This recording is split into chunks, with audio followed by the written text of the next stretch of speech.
The Galactic Council convened in orbit around Vorath Prime, a neutral world that served as a hub for interstellar diplomacy.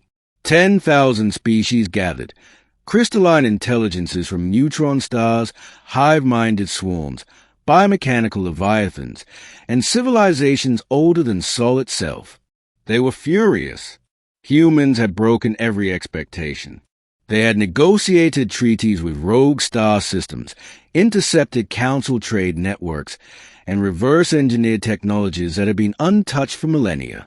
A final ultimatum was delivered to the Terran delegation. Humans of Sol System, you have insulted the dignity of the Galactic Council. Immediate compliance is mandatory. Your defiance will be met with total annihilation. The message was formal, sharp, and meant to intimidate. Humanity did not respond. Not with words, not with pleas, not with diplomacy. They left without a single reply. The Council's miscalculation. Council representatives assumed silence was fair, that a young, supposedly primitive species would tremble in the presence of 10,000 civilizations united against them. The humans are cowards, hissed Grand Arbiter Kelwyth of the Xerax Hive. They dare insult us with inaction. It may be a tactic, suggested Ambassador Dravari. They seek to appear passive while plotting secretly. They could not have been more wrong. Humanity's preparation. For decades, humans had anticipated hostility. While the Council debated sanctions, Earth had quietly advanced far beyond what the galaxy assumed. Deep beneath Mars, inside hollowed asteroids, and in orbiting citadels, humanity perfected ProjectIcarus, a deterrent capable of freezing fleets, disabling star systems, and collapsing planetary defenses without a single direct strike. Unlike traditional weapons, Icarus did not kill indiscriminately. It punished precisely, scientifically, and inevitably. AdmiralKane, overseeing the operation, whispered to her council, "They believe our silence is weakness. It is patience. And when we act, the council will pay for every insult, every assumption, every slight." The moment of silence. The council sent a fleet to Sol as a show of force. Thousands of warships flanked the system, energy weapons charged, psychic dampening arrays activated. Humans did not respond. Sensors showed Earth's orbital defenses at minimal alert. Communications remained silent. For 3 days, the Council waited, expecting negotiation or panic. Across the galaxy, species debated. Are they paralyzed by fear? Or daring us to act? They would soon discover the truth. Phase 1, the strike without words. At precisely midnight Terran Standard, human fleets activated ProjectIcarus. Council vessels vanished from sensors without a trace. Energy grids overloaded, then froze mid-discharge. Star systems experienced sudden gravitational anomalies, trapping fleets and collapsing jump gates. Every attack the Council attempted was countered with scientific precision. Weapons immobilized, shields neutralized, fleets stalled without humans firing a single shot directly. AdmiralKane's voice-over command channels was calm. Phase 1 complete. They assumed our silence was fair. It was preparation. The insult of humanity. It was not just strategy. Humanity's silence itself was a statement. You insulted us. You underestimated us. Now you will pay.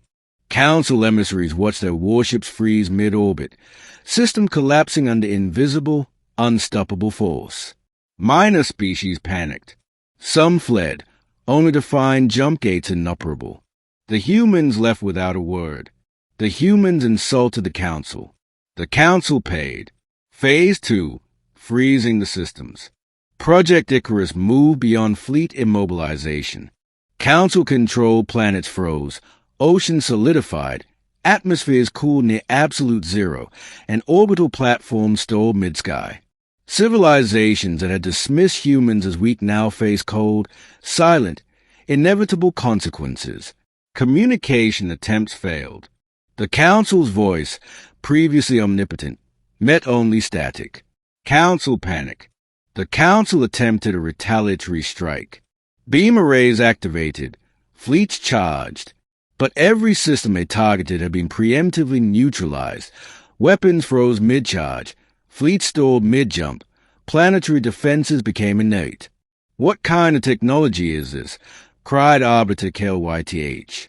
"No species should manipulate gravity, energy, and fusion with such precision." AdmiralKane replied, "They did not respond because they were calculating. They are not afraid. They are inevitable." Panic swept across the Council. Delegates debated endlessly, but every countermeasure had been neutralized before discussion even began.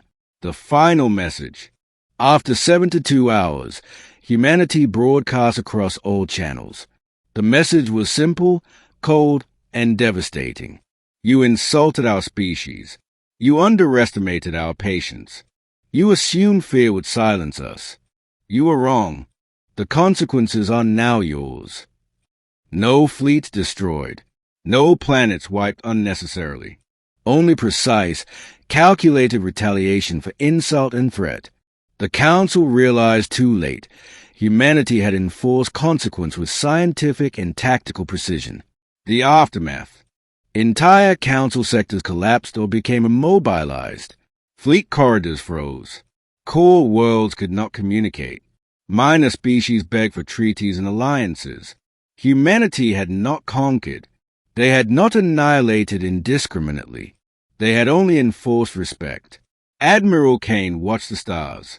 "They will think twice before insulting us again." Humanity does not respond to words. Humanity responds with inevitability. Galactic respect achieved. The Council issued a final acknowledgement. "Humans of Sol System, your patience and precision are noted. We recognize your sovereignty and will refrain from further interference." The galaxy now viewed humans as more than a rising species. They were a standard of consequence, patience, and inevitable response. Minor civilizations sought alliances and protection. Humanity's silence had spoken louder than fleets or weapons ever could. Epilogue: the human standard. From that day forward, one truth spread across the stars. Do not insult humanity. Do not underestimate humanity. Do not expect fear where there is calculation. Humanity responds, and the consequences are absolute. Civilizations whispered warnings in their councils. Species that once judged humans as weak now respected them. Humanity had not conquered.